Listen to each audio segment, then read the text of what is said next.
Hello everybody and welcome to the Survivor Guide for Dead by Daylight. In this video we'll be covering everything there is to know in order to progress as a survivor in an effortless manner. The video is broken into 6 parts, all in which have the same timestamps to help you skip past information you may already know. We'll begin with the survivors, which ones to start with and who to focus on, what perks are valuable alongside how the items and offerings work.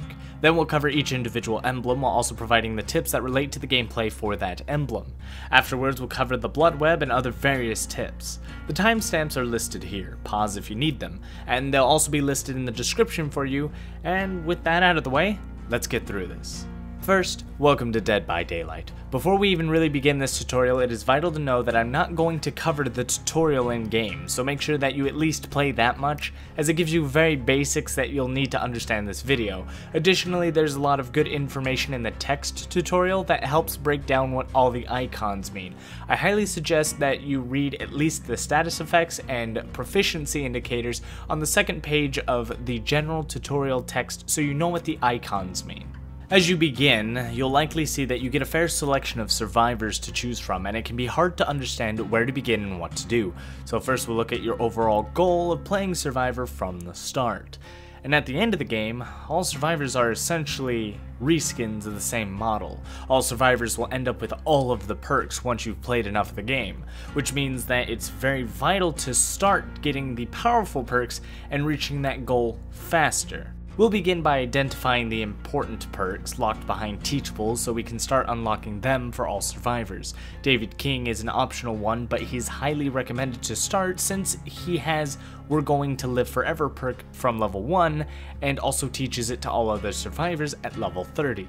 Teachables unlock the ability to learn the perk in other Bloodwebs, so if you get it, it doesn't exactly unlock it for everyone else until you randomly find it in their Bloodweb. Just know that if you choose David King first, We're Going to Live Forever is really all you're going to be using. Dead Hard is an alright perk to start off, but Sprint Burst is a bit better, and the No Mither perk is not much of a perk, it's more of a kind of alternative challenge mode where you make the game significantly harder for the sake of challenge. After you learn We're Going to Live Forever from David King, you'll look towards playing Claudette or Meg. Claudette will teach you self-care and Meg will teach you Sprint Burst. They both teach you very valuable perks either way, so if you want to get all of their teachables, that's perfectly fine, but Sprint Burst and Self-Care will be the two you're really going for, as those create the base set for almost any build you want to make and gives you the most survivability you'll have. With these 3 suggested perks, you're essentially set on any survivor that learns all 3. The strategy here is to play David King with We're Going to Live Forever. Every save from the hook you make, or protecting an ally by taking a hit for an injured ally, will give you a token which boosts your endgame blood points. Essentially, the more tokens you have, the more points you get at the end of the game. It doesn't affect mid-game, just your total at the end. Once you're done with that, you keep playing David King to build up blood points and pour them either into him to learn the We're Going to Live Forever, or put it into Claudette or Meg, whichever you choose, and get Self-Care and Sprint Burst. If you chose to put it into David King and got We're Going to Live Forever, then you can also start pouring blood points into Claudette, which she has the potential to then learn We're Going to Live Forever, and she also starts with Self-Care. So that way you can have both swap to her, play her, get blood point bonuses while having a very powerful perk, get the teachable, move on to Meg, and get the Sprint Burst. Once you have Sprint Burst, Self-Care, and We're Going to Live Forever, you're really free to do whatever else you want. There are several perks that can help adjust to your playstyle that may even replace Sprint Burst. For example, there is Balanced Landing, Lithe, and Dead Hard, all in which are exhaustion perks like Sprint Burst, which give you boosts of some sort, but do it in a different kind of manner with different restrictions. So you'll play with that and figure out what's best for you, but I'm giving you the most optimal, consistent path to start with, and that will help you get better.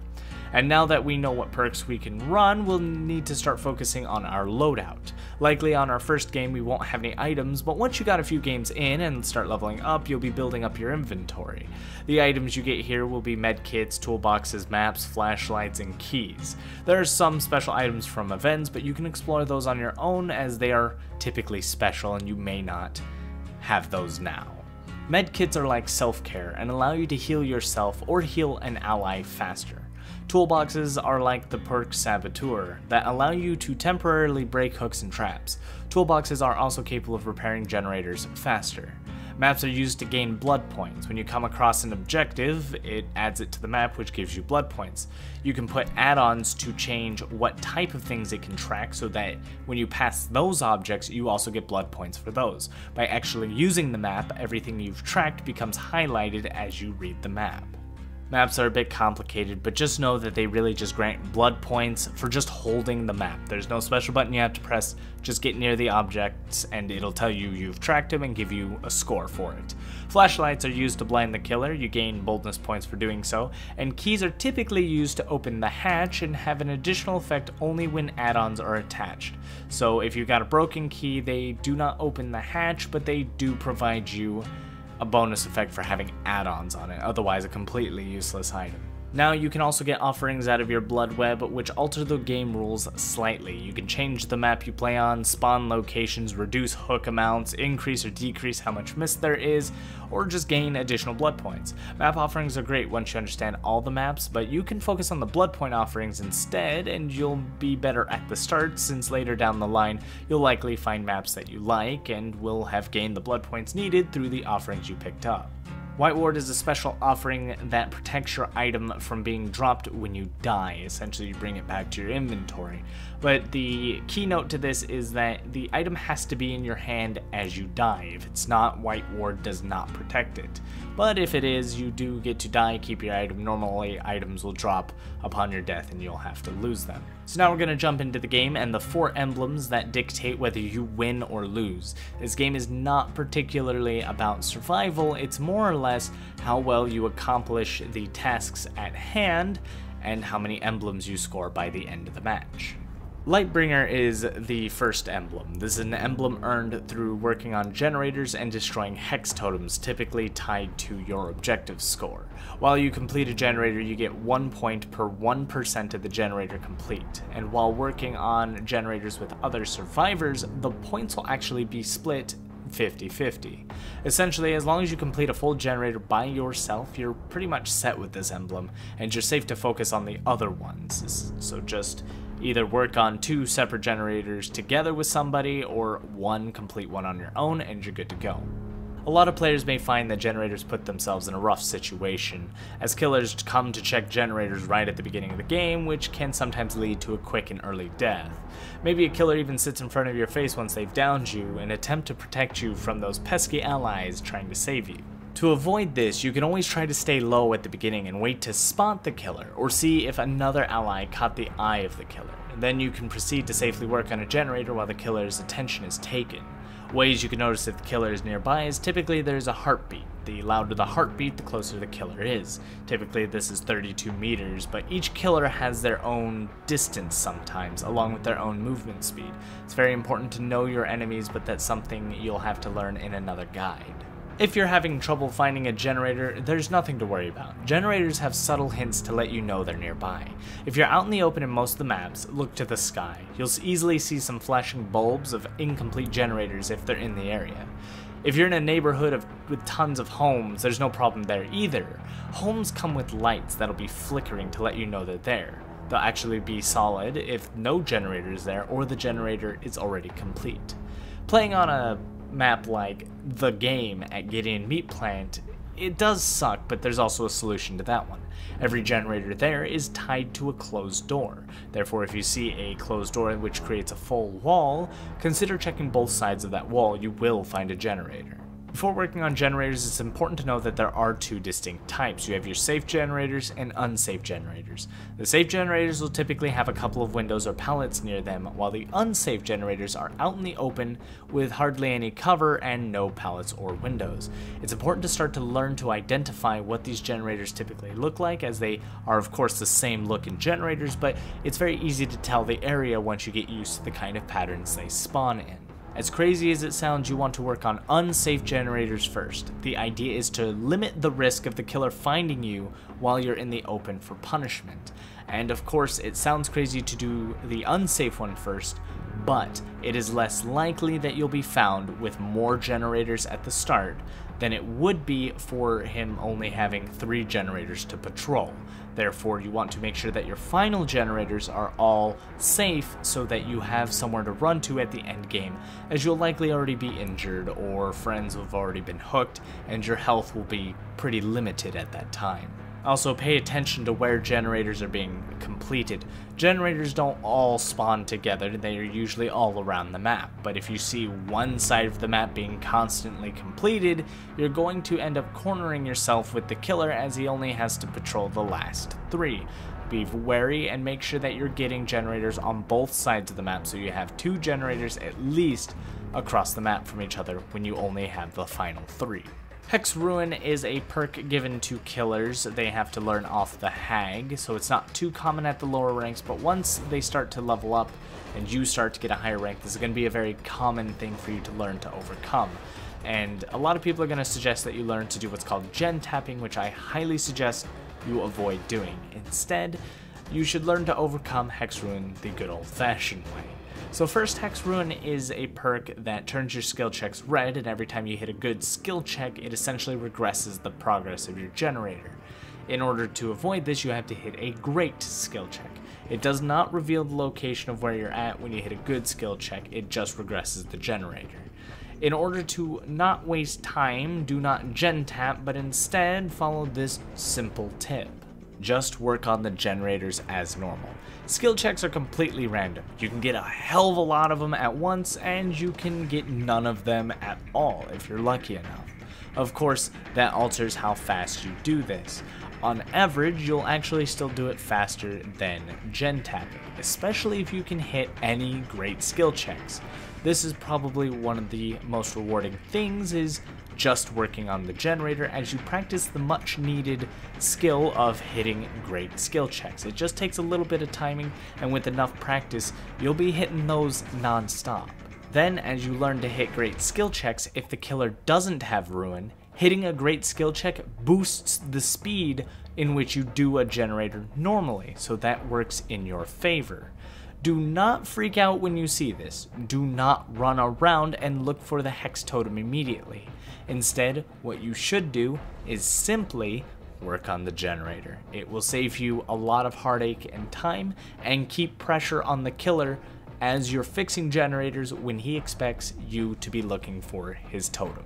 As a small tip to working through Ruin, if you do happen to hit a good skill check, which is pretty common, just let go of the generator as it's sparking. You cannot fix the generator as it's sparking, and the progress meter will not fill even if you are holding the button until the sparks go away. Once they do, it'll proceed to move. However, you can get a skill check while you're waiting. Therefore, in order to limit that ability to have double or triple skill checks come your way while you cannot make progress, just let go of the generator for a second or two, and once you stop the sparks, then just jump right back on. It's very simple and might save you a couple of skill checks along the way. Helps me quite a bit. I can't help but repeat that it is very vital not to fall for the trap of gen tapping. It is a habit that is easily learned, easily hinders your ability to actually fix gens quickly, and prevents you from improving your ability to hit great skill checks. Remember, you can reach the level of hitting every skill check as long as you practice that. So always take the opportunity to challenge yourself. Challenge yourself with skill checks. If you make a mistake, so what? You'll only get better the next time. Takes a little bit of muscle memory, but shouldn't take you that long to master the skill checks. As long as you can hit normal skill checks, you can also hit great skill checks. Beginner's fun fact, there is a loud ding right before a skill check comes along, so if you're listening, you'll hear the ding and you can prepare yourself for the skill check to come. That'll help you out if you're struggling hitting just normal skill checks in the first place. Finally, let's talk about totems. A big issue players have while dealing with Ruin is that they immediately stop what they're doing to go find the totem. Chances are, you'll waste more time searching for the totem than getting generators done or even gen tapping. Be sure to just check around the generator you're at real fast, but then work on it and finish it. Proceed forward to the next generator, but check corners as you run along. You might just happen across the totem then, and that way you don't waste any time and you get your generators done. There are a large amount of perks killers have for hex totems. At some point you should take the time to read up on them, but it's important to understand how to handle a specific one called No One Escapes Death. This perk only activates when all generators are completed, and it can demolish teams.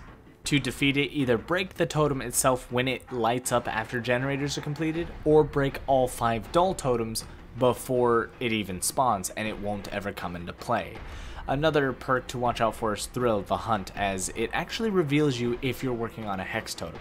You'll know Thrill of the Hunt is around because it takes longer to break a totem, and it essentially will tell you it is there. To counter Thrill of the Hunt, break dull totems. Every dull totem you break weakens the defense on all the totems. And once the totem is gone, you can break the other ones faster. Break all the dull ones, and the last one will be much faster than it would be with all 5 up. So next we're on to Unbroken. It's the most simple emblem to understand. It's based on how long you survive for if you died, or if you survived, you're just given a gold, and if you survived with never going down, you're given an iridescent. Dying too fast gets you nothing, surviving for 5 minutes gets you bronze, and surviving for 9 minutes gets you silver. If you want to always win a match of Dead by Daylight, you're not actually looking to survive. You just need to survive for 9 minutes. This gives you a guaranteed silver, and that's it. It doesn't even matter if you get out because you only get 1 more point, and it's a lot more stressful to get out than it would be to focus on other emblems.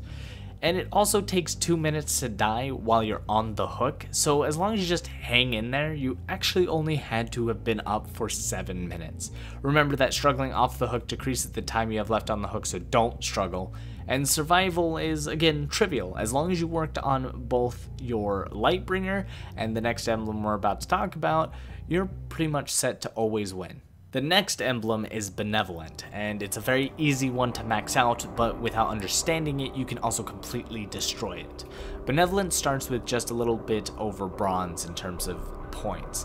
You gain points for healing, unhooking, body blocking, and escaping the killer's grasp.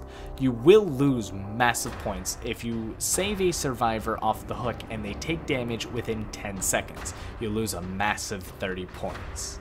Whenever there's an opportunity to be altruistic, you should probably take it up, as you need Benevolent to easily secure that victory. We'll talk about pips more in detail at the end section of the video, however, that does not mean you need to dive bomb these hooks immediately without a strategy. When you see an ally get hooked, we should typically be working on a generator. 50% of the health bar on the hook is 60 seconds, and to complete a generator from 0% is 80 seconds by yourself. So if you're mostly done with the generator, feel free to finish up before you even go for the save. This is very important, especially if you haven't finished a single generator worth yet. You want to also build up your Lightbringer emblem, and you don't want to make unsafe rescues at the same time. There are several advanced tactics we could cover here, but we just need to make the basics since this is more for newer players. And we'll make another video for all the advanced strategies behind patience. However, here are the basics. Rushing an ally off the hook will kill them faster, because if they get knocked down again and put on the hook, their health drops immediately to 50% regardless of where it was prior above 50%. Leaving them on the hook lets you utilize that 60 seconds for fixing your generators and progressing to the end. And with the time you're using to fix the gen, you can judge whether or not it's actually safe to make the save. If you see another ally get injured, you can respond by taking the opportunity to make the rescue. Hopefully that survivor was being injured far away and not being camped near the area you need to save them. If for any reason you've been the generator jockey for your team and fixed at least 2 generators by yourself, feel free to rush the hooks for your saves. Be sure that when you make the save in the killers nearby, that you protect your ally for the 10 seconds. If they take any damage, it will count as unsafe and hit your Benevolent score hard. Consider body blocking and standing in the way of the killer, even if it would result in your death or hooking, as it helps secure your Benevolent points and keep your emblem count high for as long as you survived for the 9 minutes that we talked about before. You'll know the save was successful when you get the safe point score on the left side of the screen. Be very aware, there are killers perks that help them keep watch on you without you even knowing. A nurse's calling reveals you if you're healing within 28 meters for them. For killers, this is usually within their terror radius, or their terror radius is a little over, being 32 meters at average. If you don't want to risk being revealed, try to heal only when you're outside of the terror radius, which is the heartbeat. Barbecue and chili is also a very popular perk at the higher ranks, and typically what it does is when a survivor gets hooked, it reveals all survivors that are over 40 meters away from that hook. The killer will then typically rush to the other end of the map and chase that survivor down. And if you happen to notice that the killer comes to your general direction and knows what you've been up to, you can assume they have this ability. There are two counters for barbecue and chili. Get closer to the hook, be within terror radius. That's a safe assumption of how far the barbecue and chili is going to read, as terror radiuses are averaged 32 meters. You only need to be within 40 meters, so you're pretty good if you can hear the heartbeat. On top of that, you can also stay 40 meters away, and when the survivor gets hooked, you can begin sprinting in one direction for 4 seconds, and once you've counted for 4, turn around and walk the other way. This will help make the killer think you went one direction, and the aura only lasts for 4 seconds, so they think you went one way, they go to cut you off, you happen to not be there anymore. A fantastic juke and a wonderful mind game. On to the last emblem, Evader. This is a bit complicated on how it's calculated, but it's pretty simple when you break it down like this. Being near the killer gives you points. The closer you are, the more points you get per second. While in chase, you begin stocking up points, and every 15 seconds, those stocked points become secured. If you escape the chase without taking a hit, your points are then doubled. Once you get hit, the chase is ended and all those stock points are given to you and it resets. The longer your chase, the more points you get. Best way to get this emblem is just get into a lot of chases and try to get them to last as long as possible without getting hit. If the killer is not chasing you, you can just get close to them to build it up over time. Just wait there for about 30 seconds and you'll be good to go. As this may be the most complicated emblem to understand, it's also important to learn to juke in order to obtain it. Survivors don't have too many tools to fight back, but knowledge of maps will grant you all the weaponry you need to outsmart a killer. The first important tool to learn is routing. Knowing where to run can make the difference between a 5-second chase and a 2-minute chase. As mentioned before, you should be aware of windows and pallets near generators you're working on. The same goes for the direction you're running. You should always be aware of possible safe havens you pass by so you know where to run when the killer finds you. Even without the knowledge of how to properly loop around pallets or how to time your stuns, if you simply drop pallets and know where to go afterwards, you'll drastically increase the time and distance between you and the killer. This isn't something that's going to come with just a guide. It takes time to understand every map, but the guide will help push you in the right direction on how to take in this type of information. And while doing this, you'll also need to be aware of the differences between safe and unsafe pallets so you know that to not route towards unsafe pallets, always route yourself towards the safest. As the maps may change every time you play them, they mix and match pre-existing tiles that will have familiar walls, windows, and pallet locations. The more you play, the more you'll come to see these patterns and be able to tell safe locations from dangerous ones by a quick glance.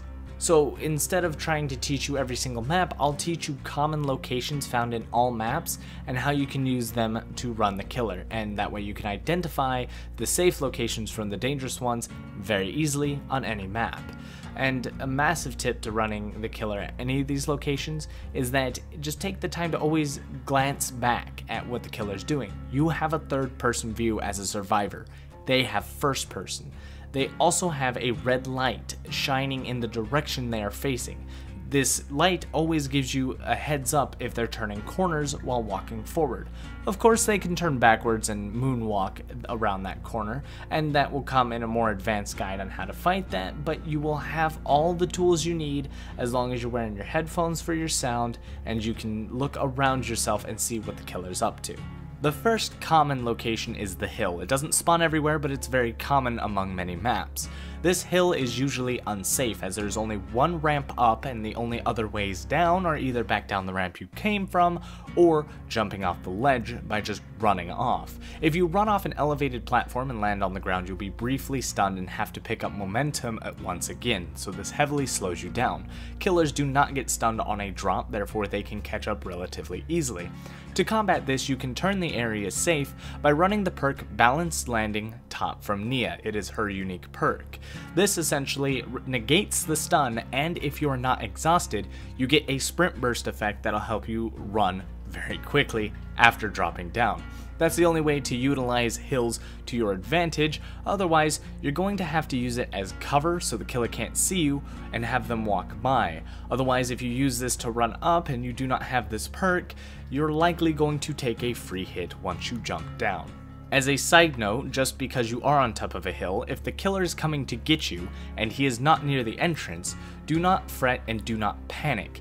There is only one way up the hill, and they have to go around the hill itself to get to the ramp. Therefore, you can wait patiently till the killer comes around and jump off when the timing is right. Of course, this is going to slow you down, but ultimately, it's the only way down without guaranteeing a hit. Just make sure you do it at the opposite side of the ramp itself, and make sure that the killer does not double back without taking the ramp upwards.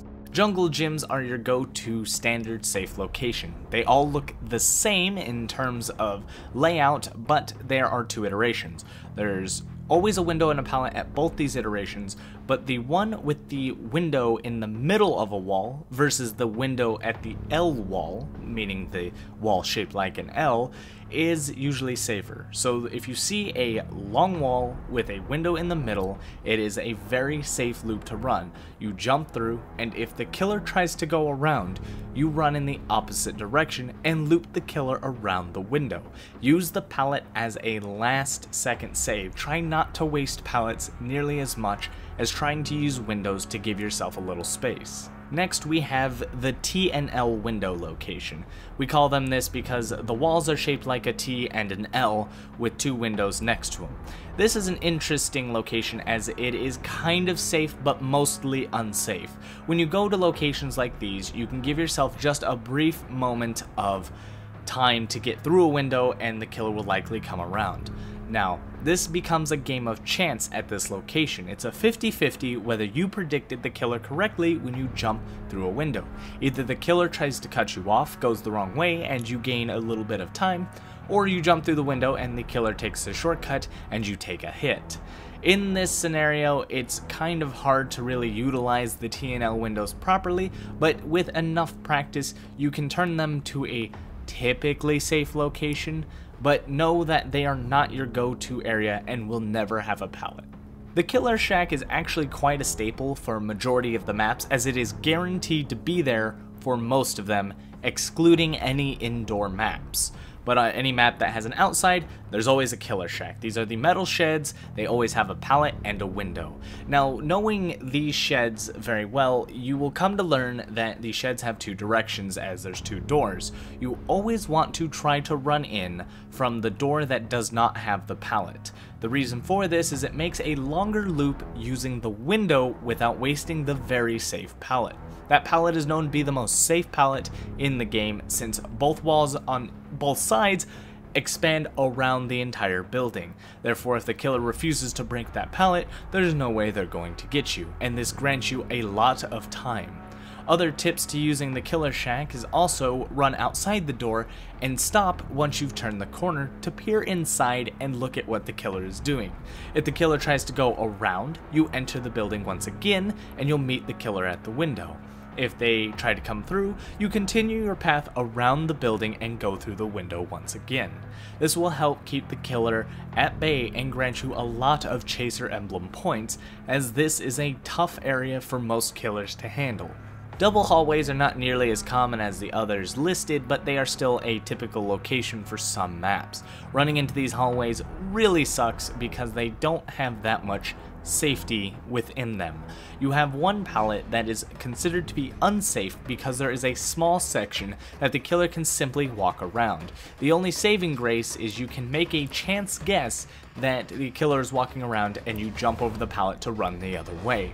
Of course, the killer can trick you out and get a free hit on you, making the pallet very unsafe. The window itself is hard to approach, as if you're inside the corridor, you will have to do a slow vault out, being you can't get the distance or angle needed to make the jump. But going into the corridor, you might save yourself some time. Depending on where the killer's at, they could just walk down the corridor and catch you off guard.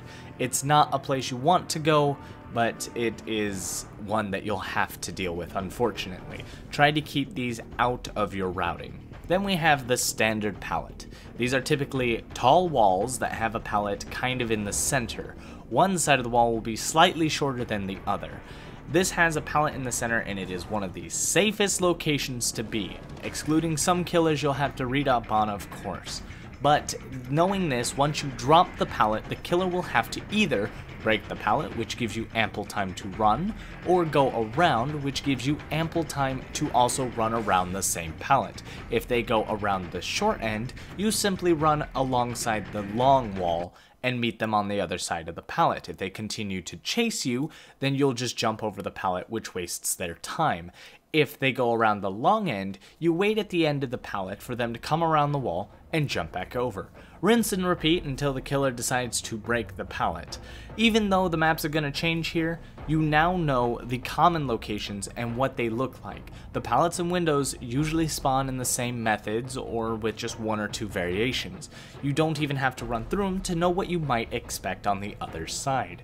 Just know that when you see these formations, run to them and you'll know how to use them, and therefore you'll be able to extend the time that you're running from the killer by going to the proper locations instead of just running out into the open and hoping that there's a pallet around the corner.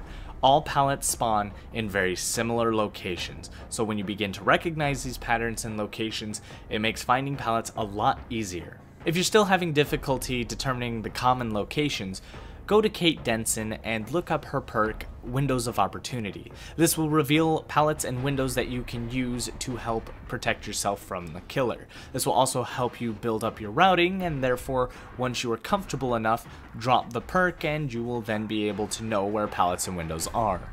As a survivor, time is on your side, as it doesn't take too long to complete generators and escape. However, this is a gift that should not be wasted, as the longer you stay in the game with the killer, the more likely he is to wear down your team and kill you all. So always use time to your advantage and work on the generators to get those doors open. Once you've done enough, then feel free to goof around. This means that you shouldn't be crouched around just because someone got knocked down across the map. Instead, you need to always be working to progress the game, breaking totems, working on generators, making saves, or even digging through chests if that's how you're going to proceed. Try not to spend too much time crouched around objects trying to be invisible. Instead, always be sure to find something to do to increase your emblem score. And once you've increased your emblem score enough, again, feel free to do whatever. As the final, most important tip, remember to remain calm. People can freak out and just run in random directions in a desperate attempt to survive. If you think about where you're going and plan your route, you will always be able to survive longer than you would just running into the open. With enough practice, you'll even be able to tell when you're in a dangerous location and to even call out when the killer's going to take you. This happens among many veterans, and it's not too hard to do when you understand the distance between you and the killer and how long it'll take them to catch up. As you've seen throughout the video, as you practice your game, it's all about recognizing patterns within the realm of the entity and focus on your overall goal. Each of the tips given should help you build your emblems to earn your well-deserved victories. Always remember that your long-term goal is the most important. If you're going to level everybody up, it's not always about winning that gives you those levels. Instead, it's doing the small things in-game that will give you the blood points. And vice versa, when you go to make victories, it's not about gaining as much blood points as possible, but focusing on the emblems themselves. Of course you get blood points while earning emblems, but it doesn't always mean that you're going to win with high amounts of blood points, or you're going to lose with low amount of blood points. You can score a ridiculously high amount of blood points, but gain just enough to lose in terms of emblems. It's all possible, it's just how you play the game. Let's begin to wrap the video up with the end screen and endgame tips. At the end of every game, you'll be greeted with the emblem progress bar to show how well you did through the match. The bar has 3 important notation marks on it, 1 black pip and 2 white pips. A black pip indicates that you safety pipped or kind of made a draw. You didn't lose, you didn't win, and you won't go up or down in rank. You just did good enough to exist where you are. For each white pip that you reach, you will actually add that pip to your rank, which will bring you closer to ranking up if you keep collecting them.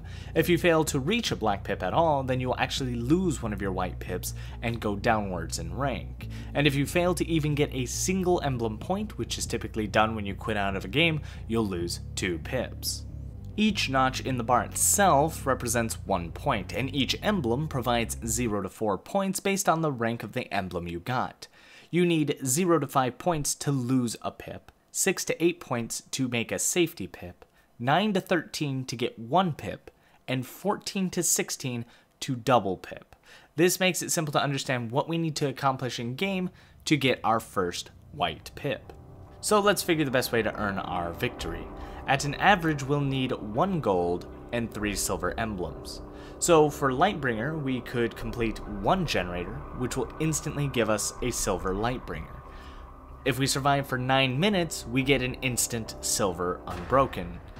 Benevolent only requires 1 save from a hook, or 1.5 heals to gain 1 more silver. But for Chaser, it's really hard to secure that silver, bronze, or gold rank because it's all about how long you last in a chase.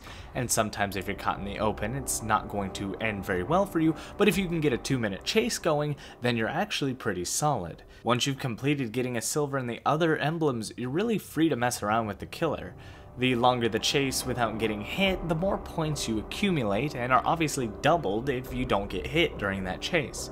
Try your best to be near a killer just to build points over time if you're not being chased. Being within their terror radius is typically good enough. You do gain points just being near them, and as long as you don't initiate chase, it's just constant flow of decent points. It'll take a couple minutes, of course, to build up to a high emblem, but you get some nonetheless. This is why Lightbringer and Benevolent are so important. They are very easy to build up, they just take a little bit of time. And as long as you last for 9 minutes, your Unbroken is secure. And if you're not very good at the Chaser emblem because you keep getting hit and going down quickly, then you could just focus on the other 2 to make up for the slack that Chaser is. Even if you lose the chases, as long as you gave chase and dropped pallets, you still gained enough points that you're likely to get a bronze. And healing others or doing generators is not all that hard. And when that pesky killer does eventually hook you, you can always tell them, "Do what you must, for I have already won." Which is true. Even if a killer only kills you, they likely lost the game, and you likely already won. It's a win-win for you and your team, and that killer had a bad day. After you've had so many games, you're probably wondering what about Bloodwebs and prestiging. Let's quickly cover and wrap this video up. There are a few tricks to the Bloodweb. First, it's important to note that the price of each slot is determined by the rarity of the item you're purchasing from it. You can make leveling up faster per level by buying everything cheaply and allowing the entity to eat more expensive items. However, this can mean that you'll miss out on items and add-ons that you want, so you have to figure if you want to level up quickly or instead collect items to help you along the way. Also, make sure that you always pick up a perk per Bloodweb. They will always keep coming back unless you do. If you skip an entire Bloodweb of perks, that just essentially wastes an entire level as you can only get 1 perk per Bloodweb. The maximum Bloodweb level is 50, but once you get there, you have 2 options. You can continue to fill the Bloodweb and continue to collect items, add-ons, and perks as normal endlessly. It keeps going on forever. Or you can choose to prestige. Instead of continuing the Bloodweb, you will remove everything you have on the character except for cosmetics and teachables, and that character will reset to level 1. You will gain a new bloody cosmetic and an icon for reaching this prestige. You will have the slight increased chance of finding rare items and add-ons in the Bloodwebs, but honestly, as somebody who has a lot of Prestige 3, I've never noticed this, so it might be a small number. It's supposed to increase per time you prestige. You can prestige a total of 3 times if you want, but the main question is, obviously, is it worth it? And that's honestly up to you if you want to restart the character 3 times. Remember, you lose everything on them. items, add-ons, offerings, and perks, and pretty much you'll restart as if you were level 1, because you will be level 1.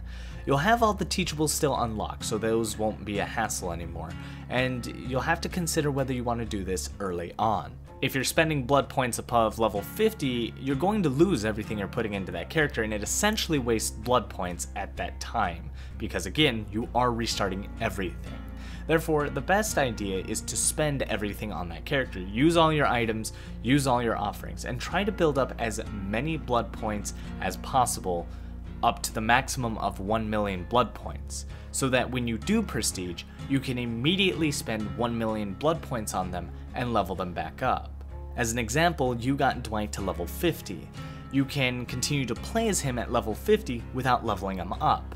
Use all your offerings, use all of your items, and once you're at approximately 1 million blood points, then prestige him. You lose everything and he becomes level 1, but with all of your blood points, you will bring him back up to approximately level 35 to 40, depending on how expensive the Bloodwebs were. I already made a step-by-step guide kind of on how to manipulate the Bloodweb to get it as cheap as possible and have the entity eat as much as possible. Follow the description down below for a link. That wraps up about everything I have in regards to the basics of playing Survivor. I tried to cover everything that I knew in detail without being overbearing to new players, but it is still possible I missed some basic tips. I definitely didn't cover everything I wanted to talk about either, as some of it was a bit more advanced and wasn't right to include in a basics guide, so we'll be likely making an advanced guide for those who are more familiar with the basics of playing Survivor but want to reach rank 1. I do intend to make more specific guides and guides for killers as well. Those are all on my to-do list, but personally I want to now take the time to thank all of my patrons who made this all possible. Without them, I would not be able to make videos such as this and help others to the best of my capabilities.